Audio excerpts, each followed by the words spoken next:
안녕하세요. 건강원장입니다. 무더운 여름 잘 보내고 계신가요? 오늘은 여름철, 특히 우리 어르신들의 건강을 지키는데 큰 역할을 하는 여름철 보양식에 대해 이야기해 보려고 합니다. 여름은 뜨거운 태양과 높은 습도로 인해 체력이 쉽게 떨어지는 계절입니다. 특히 어르신들은 더위에 더 취약하셔서 피로와 입맛 저하를 자주 느끼시죠? 이런 때 보양식은 체력을 회복하고 건강을 유지하는 데 큰 도움을 줄 수 있습니다. 오늘 방송에서는 어떤 보양식이 어르신들에게 좋고 어떻게 준비하면 좋을지, 그리고 주의해야 할 점은 무엇인지 자세히 알아보겠습니다. 자, 그럼 시작해 볼까요? 먼저 여름철 어르신들이 왜 보양식을 찾는지부터 살펴볼게요.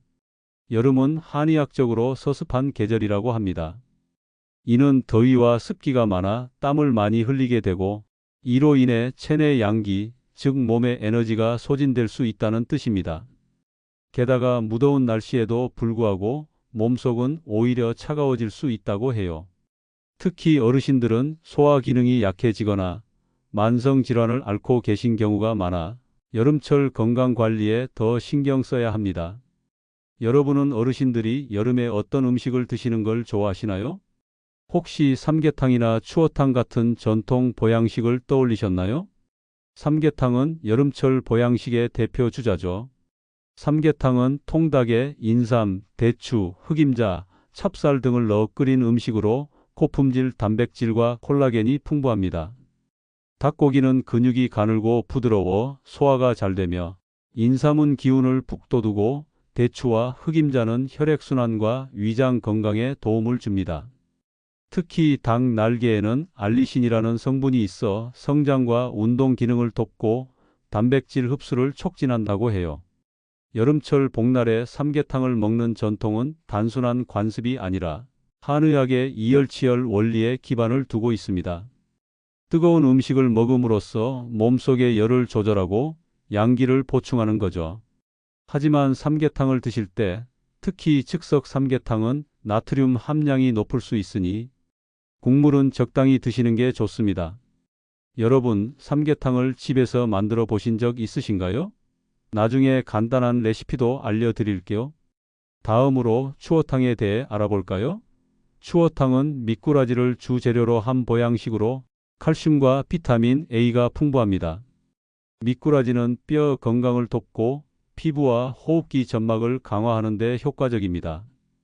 특히 미꾸라지의 점액 성분인 뮤신은 위장을 보호하고 소화를 촉진한다고 해요. 어르신들 중에는 뼈가 약해지거나 소화가 잘 안 되시는 분들이 많으시죠. 추어탕은 이런 분들에게 특히 좋습니다.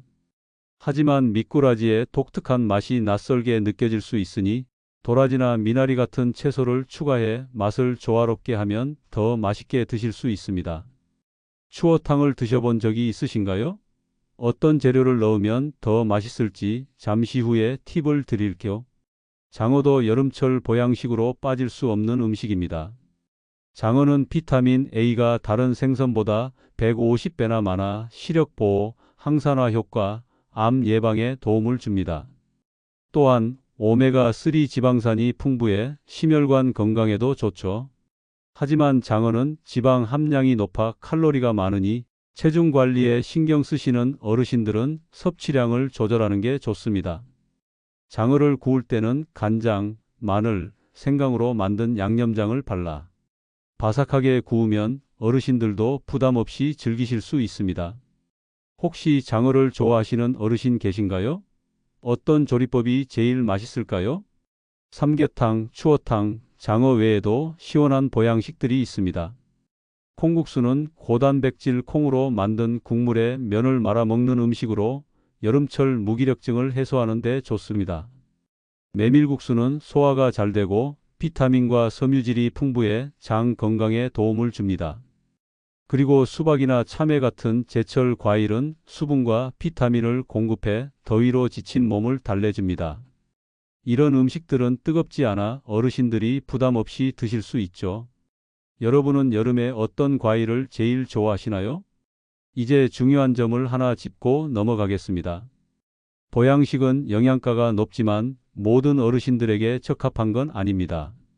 소화 기능이 약하신 분들은 과도한 보양식 섭취가 위장을 약하게 할 수 있습니다. 또한 고혈압, 고지혈증, 당뇨병, 비만 같은 만성 질환이 있으신 분들은 고칼로리, 고단백 음식을 주의해야 합니다.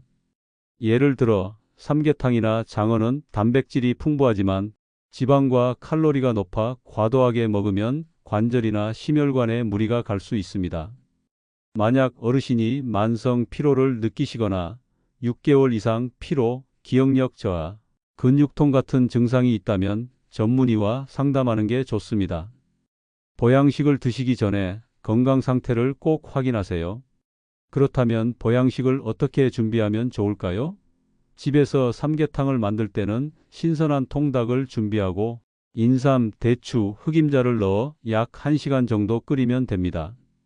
나트륨을 줄이기 위해 소금은 적게 넣고 생강이나 마늘로 맛을 더해 보세요. 추어탕은 미꾸라지를 깨끗이 손질한 뒤 청양고추, 마늘, 생강을 넣어 끓이면 깊은 맛이 납니다. 장어는 구울 때 바삭하게 굽거나 탕으로 끓여도 좋습니다. 편의점에서 판매하는 즉석 보양식은 간편하지만 나트륨과 첨가물이 많을 수 있으니 라벨을 꼼꼼히 확인하세요. 어르신들 중에는 입맛이 없거나 특정 맛에 예민하신 분들이 계실 수 있습니다. 이런 경우 보양식을 더 부드럽게 조리하거나 으깬 형태로 제공하면 좋습니다. 예를 들어 삼계탕에 닭고기를 잘게 찢어 밥과 함께 드시게 하면 소화가 더 쉬워집니다. 추어탕은 국물만 드셔도 영양을 충분히 섭취할 수 있습니다.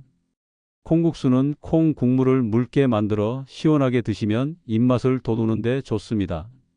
보양식의 역사도 잠깐 알아볼까요? 우리나라에서 삼계탕은 조선시대부터 여름철 보양식으로 사랑받아 왔습니다. 특히 복날에 삼계탕을 먹는 풍습은 더위를 이기고 건강을 챙기려는 조상들의 지혜에서 비롯됐죠. 추어탕도 예로부터 칼슘과 단백질 보충을 위해 먹던 음식으로 농촌 지역에서 미꾸라지를 쉽게 구할 수 있었기 때문에 대중화됐습니다. 이런 전통 음식들은 단순히 맛뿐 아니라 영양학적으로도 과학적인 근거가 있는 셈입니다. 전문가들의 의견도 들어볼까요? 강동경희대학교 한방병원의 박재우 교수는 여름철 보양식은 양기를 보충하고 몸속을 따뜻하게 해주는 데 효과적이라고 말합니다. 하지만 그는 개인의 체질과 건강 상태에 따라 적합한 음식을 선택해야 한다고 강조했죠. 예를 들어 소화력이 약한 어르신은 뜨거운 보양식보다는 콩국수나 메밀국수 같은 가벼운 음식을 먼저 시도해 보는 게 좋습니다. 현대적인 대안도 있습니다. 최근에는 치킨이 삼계탕의 대체 보양식으로 주목받고 있어요. 치킨도 닭고기를 사용하니 기운을 보충하는 데 도움이 되지만 튀김 방식은 체내 열을 높일 수 있으니 주의가 필요합니다. 튀김 대신 구운 치킨이나 닭가슴살 샐러드를 활용하면 더 건강한 선택이 될 수 있습니다. 마지막으로 보양식만으로는 건강을 완벽히 지킬 수 없다는 점을 기억하세요. 적당한 운동, 충분한 수면, 그리고 수분 섭취가 함께해야 합니다. 여름철에는 특히 물을 자주 마시고 전해질이 포함된 음료를 적절히 드시는 것도 좋습니다. 만성 피로가 계속된다면 한의학에서는 약초 처방이나 침, 뜸 치료를 권장하기도 합니다. 자, 오늘은 여름철 노인 보양식에 대해 자세히 알아봤습니다. 삼계탕, 추어탕, 장어, 그리고 시원한 콩국수와 메밀국수까지 다양한 음식들이 어르신들의 건강을 지키는 데 도움을 줄 수 있습니다. 하지만 무엇보다 중요한 건 각자의 건강 상태에 맞는 음식을 선택하는 거예요. 여러분의 소중한 어르신들이 이번 여름을 건강하고 행복하게 보내시길 바랍니다. 혹시 여러분만의 보양식 레시피나 팁이 있다면 공유해 주세요. 다음 방송에서도 유익한 건강 정보를 가지고 돌아오겠습니다. 구독과 좋아요, 알림 설정은 이 채널에 큰 힘이 됩니다. 건강원장이었습니다. 건강하세요.